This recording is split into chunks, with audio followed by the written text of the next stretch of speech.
what I want to do in this video is go over the math behind a mortgage loan. And this isn't really going to be a finance video. It's actually a lot more mathematical, but it addresses, at least in my mind, one of the most basic questions that's at least been circling in my head for a long time. And we take out these loans to buy houses. Let's say you take out a $200,000 loan, mortgage loan. It's secured by your house. You're going to pay it over 30 years.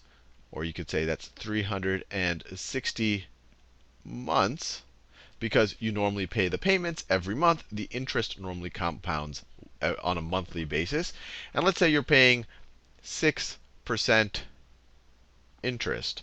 This is annual interest, and they're usually compounding on a monthly basis. So 6% divided by 12, you're talking about 0.5% per month. Per month.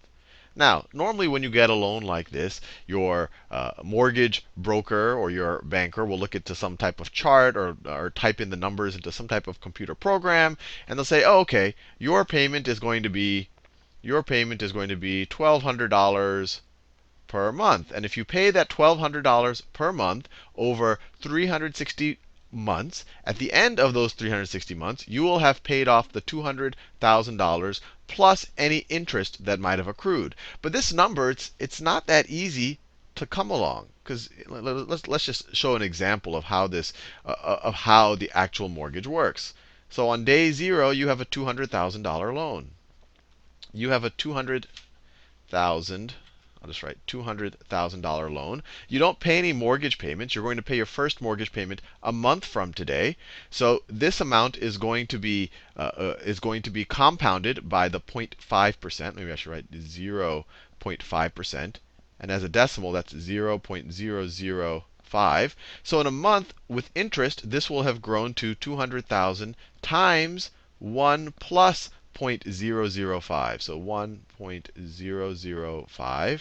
Then you're going to pay the $1,200. So it's going to be minus 1,200, or maybe I should write 1.2k, but I'm just really showing you the idea.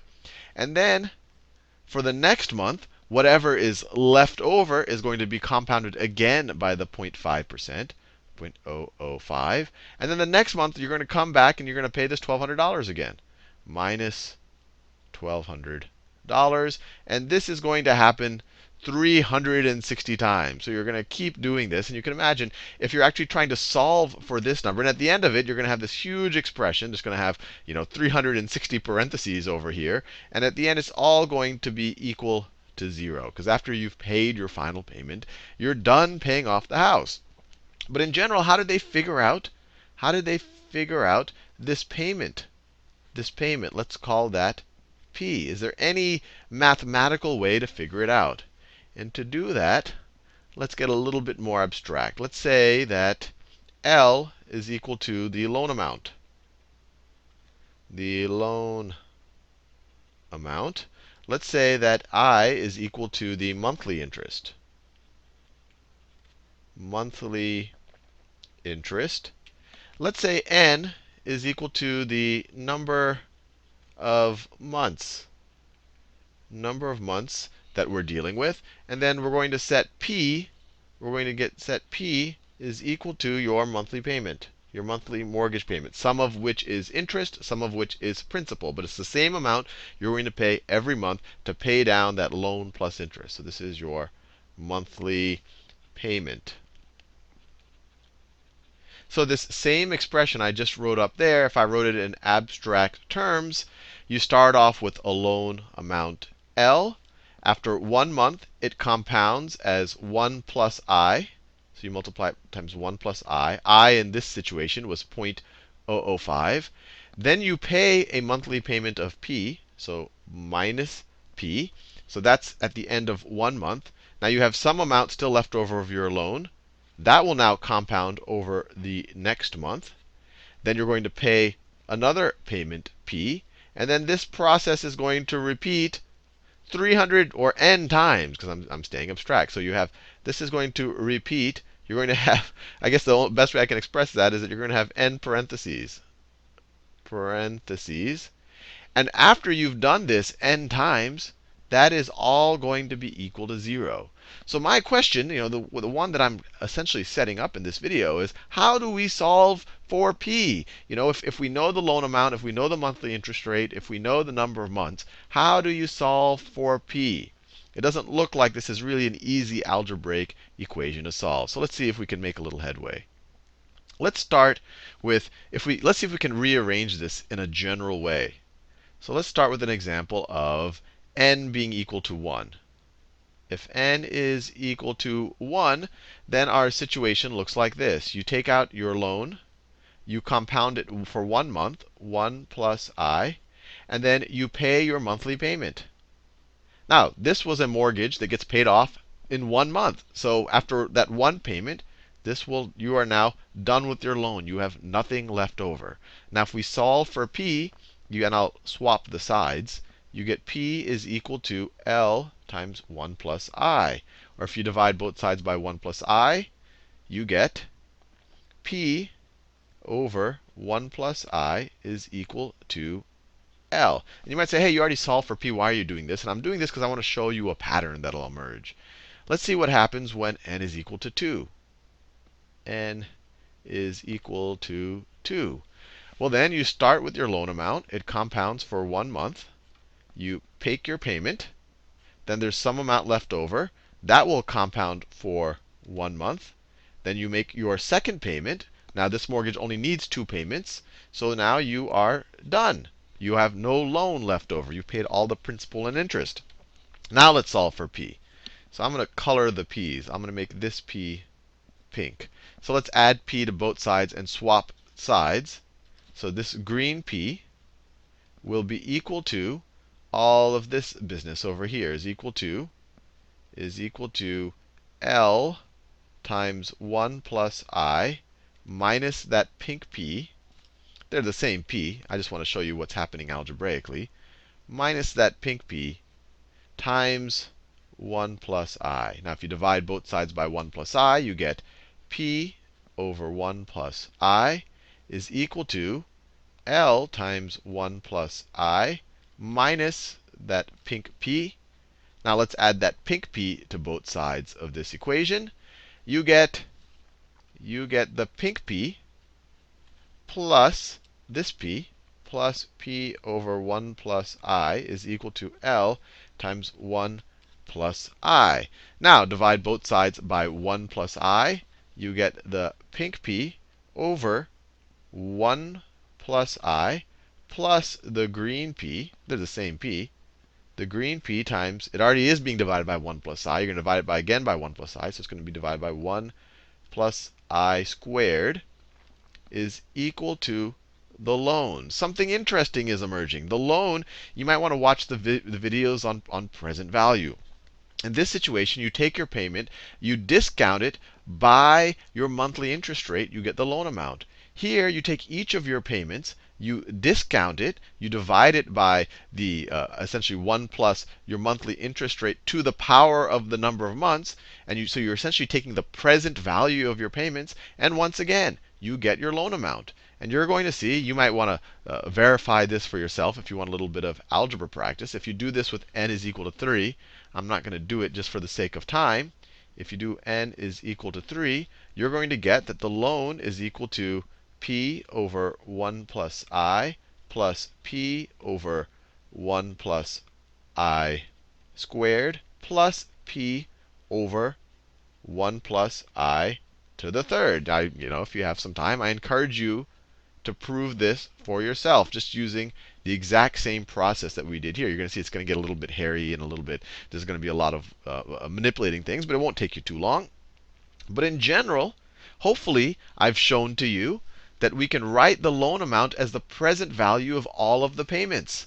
So we could say, in general, the loan amount, if we now generalize it to n instead of an n equals a number, we could say that it's equal to, and I'll actually take the p out of the equation, so it's equal to p times 1 over 1 plus I plus 1 over 1 plus I squared plus, and you just keep doing this n times, plus 1 over 1 plus I to the n.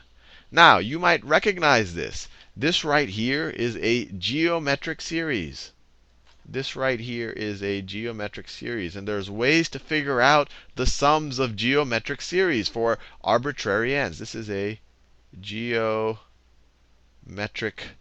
series. As I promised at the beginning of the video, this would be an application of a geometric series. It's equal to the sum of 1 over 1 plus I to the, well, I'll use some other letter here, to the j from j is equal to 1. This is to the 1 power. You could view this as to the first power. To j is equal to n. That's exactly what that sum is. So let's see if there's any simple way to solve for that sum. You don't want to do this 360 times. You could. You'll get a number. And then you could divide L by that number, and you would have solved for P. But there's got to be a simpler way to do that. So let's see if we can simplify this. So let's, just to make the math easier, let me make a definition. Let's say that r is equal to 1 over 1 plus I. And let me call this whole sum right here, let me call that s. This sum right here is equal to s. Then if we say r is equal to each of these terms, then s is going to be equal to, this is going to be r to the first power. I'll write r to the first. This is going to be r squared, because if you square the numerator, you just get a 1 again. So this is plus r squared plus r to the third plus all the way, this is r to the n. Plus r to the n. And now I'll show you a little trick. I always forget the formula, so this is a good way to figure out the sum of a geometric series. Actually, this could be used to find the sum of an infinite geometric series if you like. But we're dealing with a finite one. Let's multiply s times r. So r times s is going to be equal to what? If you multiply each of these terms by r, you multiply r to the first times r, you get r squared. You multiply r squared times r, you get r to the third. And then you keep doing that all the way. You multiply r. Let's see, there's an r to the n minus 1 here. You multiply that times r, you get r to the n. And then you multiply r to the n times r, you get plus r to the n plus 1. All this is right here is all of these terms multiplied by r. And I just put them under the same exponent. Now what you can do is you could subtract this green line from this purple line. So if we were to say s minus rs, what do we get? I'm just subtracting this line from that line. Well, you get r1 minus 0. So you get r1, or r to the first power, minus nothing there. But then you have r squared minus r squared cancel out. R third minus r third cancel out. They all cancel out, all the way up to r to the n minus r to the n cancel out. But then you're left with this last term here. And this is why it's a neat trick. So you're left with minus r to the n plus 1. Now factor out an s. You get s times 1 minus r. All I did is I factored out the s is equal to r to the first power minus r to the n plus 1. And now if you divide both sides by 1 minus r, you get your sum. Your sum is equal to r. I don't have to write r to the first. You just write r minus r to the n plus 1 over 1 minus r. That's what our sum is equal to, where we defined our r in this way. So now we can rewrite this whole crazy formula. We can say that our loan amount is equal to our monthly payment times this thing. I'll write it in green. Times r minus r to the n plus 1. All of that over 1 minus r. Now, if we're trying to solve for p, you multiply both sides by the inverse of this, and you would get p is equal to your loan amount times the inverse of that. I'll do it in pink because it's the inverse. 1 minus r over r minus r to the n plus 1, where r is this thing right there. And we are done.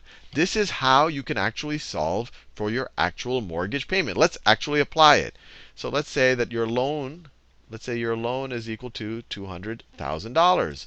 Let's say that your interest rate is equal to 6% annually, which is 0.5% monthly, which is the same thing as 0 0.005. This is monthly interest rate. And let's say it's a 30-year loan. So n is going to be equal to 360 months. Let's figure out what we get. So the first thing we want to do is we want to figure out what our r value is. So let's figure out our r value.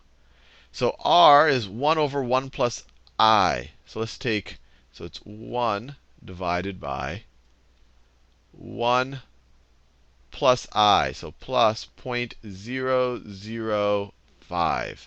That's what our monthly interest is, 0.5%. And close parentheses, and that is equal to, so 0.995. That's what our r is equal to. Let me write that down, 0.995. Now, this calculator doesn't store variables, so I'll just write that down here. So r is equal to let me write a 0 in front of it. 0.995. We just used that right there. I'm losing a little bit of precision, but I think it'll be OK. The main thing is I want to give you the idea here. So what is our payment amount? Let's multiply our loan amount. That's $200,000. 200,000. Well, let me just write the whole thing. 1, 2, 3. So that is 200,000 times, we have 1 minus r. So 1 minus 0.995. 1 minus 0.995 divided by r, which is 0.995 minus 0.995 to the, now n is 360 months, so it's going to be 360 plus 1 to the 361 power. So something I could definitely not do in my head. And then I close the parentheses. And my final answer is roughly $1,200. If actually you do it with the full precision, you get a little bit lower than that. But this is going to be roughly $1,200. So just like that, we were able to figure out our actual mortgage payment. So P is equal to $1,200. So that was some reasonably fancy math to figure out something that most people deal with every day. But now you know the actual math behind it. You don't have to play with some table or spreadsheet to kind of experimentally get the number.